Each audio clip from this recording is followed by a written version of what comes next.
संसार में देखा जाता है बहुत लोग थोड़े से समय में बहुत ही आगे निकल जाते हैं, बहुत तरक्की वो कर जाते हैं। आध्यात्मिकता में ऐसे देखा जाता है कुछ लोग जल्दी उन्नति करते हैं। तो दोनों क्षेत्रों में जो आगे जल्दी बढ़ जाते हैं उनमें से जो मुख्य फैक्टर्स हैं उनमें से एक अच्छा गुण है बड़ों के सानिध्य में रहना, पूछते रहना, सीखते रहना, समझते रहना और वो करते रहना। संसार में भी जो बड़ों के साथ रहे हैं, इसलिए अक्सर कहा जाता है स्टूडेंट्स भी ग्रुप डिस्कशन जरूर करें, अपने सीनियर्स से पूछें, खुद से जो होशियार हैं उनको समझें और वो धीरे धीरे करते भी जाएं, केवल पूछना भी नहीं है। टीचर्स से भी अच्छा रिलेशन बनाए रखना चाहिए उनको, और शिष्टाचार होगा तभी टीचर से अच्छा रिलेशन हो सकेगा, फिर जल्दी वो उन्नति कर पाएंगे। क्योंकि बड़ों के पास, सीनियर्स के पास सीक्रेट्स होते हैं, उनके जीवन के अनुभव हमें सिखाते हैं कि आगे जल्दी कैसे बढ़ा जाता है, क्योंकि उन्होंने कई सालों की मेहनत के बाद वो समझा है और वो हमें बता रहे हैं।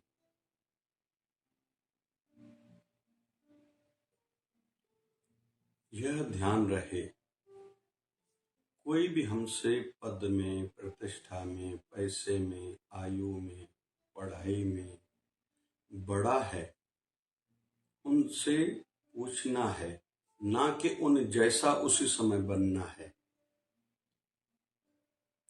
हर कर्मचारी को लगता है मेरा धंधा, मेरे मालिक का धंधा मेरे कारण चल रहा है। यह गलत है। आपका योगदान है, यह ठीक है, आपके कारण चल रहा है, ये गलत है। क्योंकि आपके मालिक कभी भी मालिक होंगे, वो समझते हैं। इसलिए घर के छोटे कभी भी यह न समझें कि हमें जितना समझता है हमारे घर के बड़ों को वो नहीं समझता। यहाँ वो भूल कर बैठते हैं। उनके मार्गदर्शन, उनकी आशीर्वादों से वंचित हो जाते हैं, जिसके कारण वो बहुत कुछ जल्दी प्राप्त कर सकते थे, नहीं कर पाते। यह सदैव ध्यान में हो। तो हमारा जो भी सीनियर्स हैं, जो बड़े हैं, वो जो आज कर रहे हैं हमें वह नहीं करना। उन्होंने जो पहले किया है, जिस प्रोसेस से गुजरे हैं, वह हमें करना है। वह स्ट्रगल, वह मेहनत हम करेंगे तो हम भी उन जैसे बन पाएंगे। और उनसे पूछते रहना है, उनकी सानिध्य में, उनके अंडर में रहना है, ना कि उनके आगे आगे चलना है। पता ही नहीं चलेगा वो कैसे हमसे दूर हो जाएंगे, और ऐसी जीवन की कठिनाई के मोड़ पर वो जो हमें सिखा सकते थे, बता सकते थे, हम बच सकते थे आने वाली तकलीफों से, उनकी एडवाइस, सलाह न मिलने के कारण हम रह जाएंगे और हमारी उन्नति धीरे हो जाएगी। हो सकता है हम फेल हो जाएं, गिर जाएं और हमारा समय खराब हो जाए। आध्यात्मिकता में भी एक होते हैं किताबी ज्ञान, इधर उधर से ज्ञान सुन लिया, पढ़ लिया, उनको लगता है हो गया।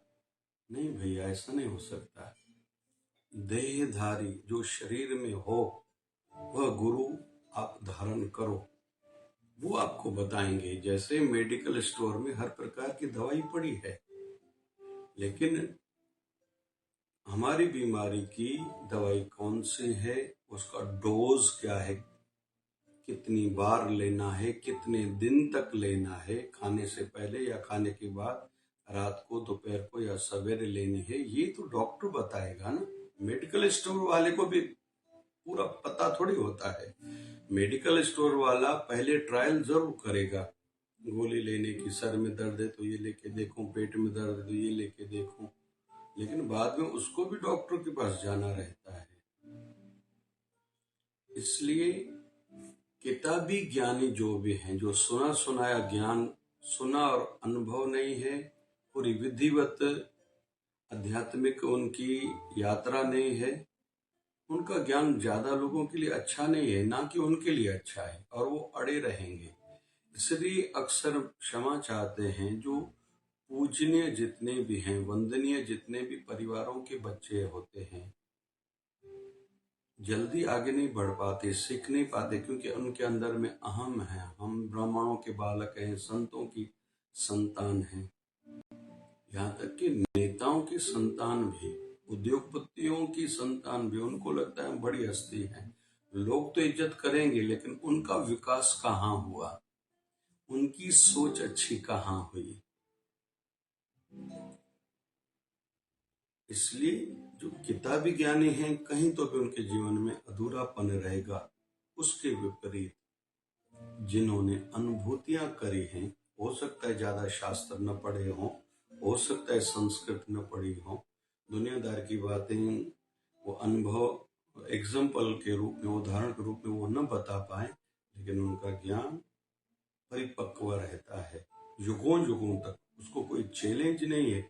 समय से चैलेंज हो सकती है, लेकिन आज नहीं तो कल संसार को उनको मानना ही पड़ेगा, इसमें दो मत नहीं होंगे। तो आध्यात्मिकता में भी सानिध्य में रहना पड़ेगा, संतों की शरणागति में रहना पड़ेगा। ऐसा नहीं कि गुरु से गुरु मंत्र लिया हो गया, नहीं, सानिध्य में रहना पड़ेगा। इसलिए मैं अक्सर कहता हूं, जिनके गुरुवर शरीर में है, गुरु का शरीर का संग ज्यादा से ज्यादा करो, आश्रम में जाके रहो, उत्सवों पे जाओ, उत्सवों के बगैर भी जाया करो, अपने गुरुदेव के साथ यात्राएं भी करो कि कैसी फिर परिस्थितियां आई, हमारे गुरुदेव ने क्या क्या किया, क्या क्या कहा, वो आपके मार्गदर्शक होंगे वो वचन। भगवान श्री राम को वनवास जाना है, निकले हैं। जब प्रयाग पहुंचे हैं तो महर्षि वाल्मीकि जी से पूछते हैं, मैं कहाँ रहूं? उन्होंने कहा, चित्रकूट। भरद्वाज ऋषि से पूछा, किस मार्ग से जाऊं? भगवान थे, सब जानते थे, फिर भी क्यों पूछा? मार्गदर्शन में रहे थे, माँ बाप की आज्ञा में भगवान श्री राम रहते थे। राजा दशरथ राज दरबार में वशिष्ठ मुनि को साथ में रखते थे, उनकी आज्ञाओं के अनुसार फाइनल निर्णय लेते थे। पहले मंत्रिमंडल से सलाह की, फिर गुरुवर से धर्म का पक्ष पूछा, फिर फाइनल निर्णय लेते थे। तो एडवाइस कभी भी एक्सपर्ट से लेनी चाहिए, सांसारिक दृष्टि से। तो जरूरत पड़ती है जो भी प्रोफेशनल जगत में हैं, सीए हैं, डॉक्टर्स हैं, इंजीनियर्स हैं, एमबीए हैं, जो भी हैं, सीएस जिन्होंने किया है, प्रोफेशनल्स जितने भी हैं, फिर जो भी जॉब वाले हैं, ब्यूरोक्रेसी में हैं, उनको सीनियर्स से भी रिश्ता बनाए रखना पड़ेगा। कदम कदम पर उनकी जरूरत पड़ेगी ही।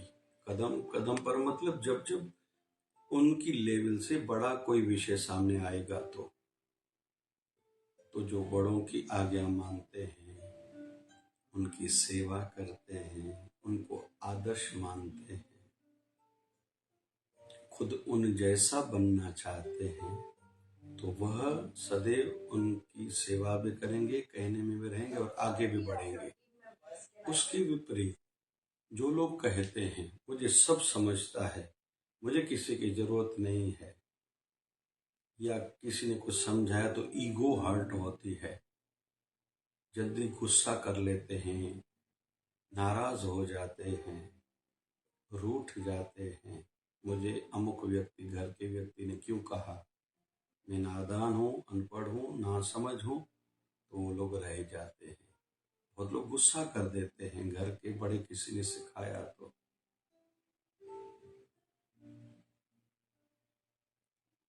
आध्यात्मिक जगत में भी बहुत लोगों को थोड़ा आगे बढ़ने के बाद लग जाता है कि हमें सब समझ में आ गया। अरे संत जीवन के अंतिम श्वास तक सीखते रहते हैं, सिखाते रहते हैं। उनको क्या जरूरत है, जिन्होंने वो परम पद पा लिया फिर भी वह सब करते रहते हैं जो शुरू के समय में किया था। सत्संग हो, सेवा हो, सिमरन हो, समर्पण भाव हो, सादगी हो, वो नहीं छोड़ते ये पांचों गुणों को। न सिमरन को छोड़ते हैं, न सेवा को, न सत्संग को, न समर्पण को, न सादगी को। ये पांचों गुण बनाए रखते हैं। हमें क्यों अभी लगने लगा है कि हम समझ गए, अभी हो गया सब, अभी हम जैसे तैसे चल सकते हैं। पता नहीं क्यों कुछ आध्यात्मिक यात्रियों को ऐसे लगने लगता है। फिर यहाँ एक और सावधानी, मार्गदर्शक किसी सात्विक, अच्छे, जानकार व्यक्ति को बनाए।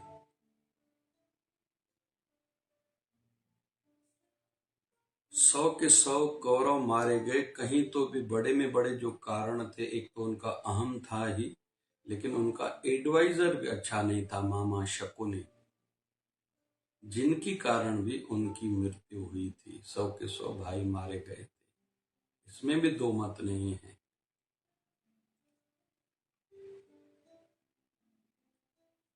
मार्गदर्शक, सलाहकार भी कोई अच्छा हो, किसी एक गलती के कारण हम खुद को विनाश की ओर लेके जाएं, यह भी ठीक नहीं है। हमारे गुरुदेव भगवान 1008 सदगुरु स्वामी शिव भजन जी महाराज 1951 में जब पीठाधीश्वर बने, गुरुदेव ने 2 महीने के बाद शरीर त्याग दिया। लेकिन सीखना था, भाव था अंदर में, जिज्ञासा थी, तड़प थी। साधना कैसे ज्यादा की जाती है, कैसे इंद्रियों पर कंट्रोल किया जाता है, कैसे योग किया जाता है, मन को वश की कैसे किया जाता है। आके हरिद्वार ऋषिकेश में रहते थे, कई कई समय तक चले जाते थे जंगलों में, गुफाओं में जो ऋषिगण बैठे हैं, उनसे सीखने के लिए, समझने के लिए। बड़ी बड़ी हस्तियों से मिले, बहुत पढ़ा, और जहाँ साधना में बैठते थे वहाँ छोटे छोटे फोटो रख लिए थे स्वामी विवेकानंद जी का, मुझे इनके जैसे ब्रह्मचर्य का पालन करना है। स्वामी रामकृष्ण परमहंस का, इनके जैसे मुझे साक्षात्कार सभी भगवानों के करने हैं, और उन्होंने वैसे किए थे। जैसे उदाहरण स्वामी रामकृष्ण परमहंस के मिलते हैं, अलग अलग भगवानों की अनुभूतियां करी थी, वैसे ही हमारे गुरुदेव भगवान 1008 सदगुरु स्वामी शिव भजन जी महाराज ने सभी धर्मों के भगवानों के साक्षात्कार किए थे। कुछ तपस्वियों की मूर्तियां थी, कुछ सन्यासियों की मूर्तियां थी, सामने रख रोज उनको देखना, जैसे हेमरिंग हो, खुद को रोज याद आए, स्मरण होता रहे कि मुझे इनके जैसा जीवन बनना, जीना है और ऐसा बनना है। तो मार्गदर्शक बनाते गए। फिर नेचुरोपैथी में रुचि थी, एक नेचुरोपैथी आचार्य को आदर्श बनाया, रोज सीखने जाते थे, 4-5 किलोमीटर जाना, सीख के फिर वापस आना। फिर संगीत विद्या थी, वो अलग किसी से सीखे। फिर धीरे धीरे धीरे धीरे आज दुनिया भर में उनके शिष्य हैं। वैसे हमें भी अपना मार्गदर्शक पहले तो जागरूकता से बनाए, किसी नेगेटिव व्यक्ति को जो गलत सलाह दे उनको मार्गदर्शक न बनाए। मोबाइल में, यूट्यूब में, फेसबुक, इंस्टाग्राम में भी उनको देखे सुने जिससे हमारी तरक्की हो, ना कि विनाश हो, अच्छी सोच बने, ना कि खराब सोच बने। हम खुश ज्यादा रहें। ऐसे माताओं को निवेदन करूंगा जो ड्रामा सीरियल चलते हैं, जो घर गृहस्थी के बारे में नेगेटिव सिखाते, वो कभी न देखें। ये भी मार्गदर्शन का एक तरीका है आज के युग में।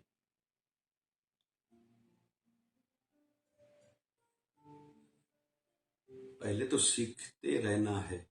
जैसे कहते हैं ना कि ग्रीक हमारा फिलोसोफर है, वो सुकरात, एक दिन मरने से पहले भी जहर दिया गया था, किताब पढ़ रहे थे। उनको कहा गया आपको तो पता है आप कल आप संसार में नहीं रहोगे। बोले हाँ। बोले फिर क्यों किताब पढ़ रहे हो? बोले कुछ ज्यादा विद्वान बन के जानकारी प्राप्त करके मैं संसार से जाना चाहता हूँ।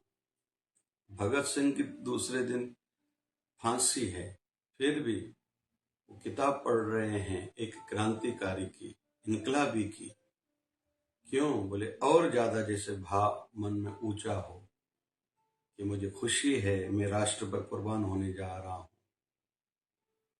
तो अच्छे किसी को पढ़ेंगे या मोबाइल में देखेंगे या सुनेंगे, यूट्यूब पे, फेसबुक आदि जो भी सोशल मीडिया प्लेटफॉर्म्स हैं, उससे हमारी सोच अच्छी बनेगी। नेगेटिव लोगों की देखेंगे, सुनेंगे, पढ़ेंगे, या सलाहकार नेगेटिव होगा जो सबका बुरा अहित ही चाहता है, हमारा भला कैसे हो सकता है? अच्छा माध्यम है आजकल मोबाइल का, तो खूब लाभ लेना चाहिए। हमारी भी शिव कथा इन दिनों में है, 2 शिव कथाएं हैं।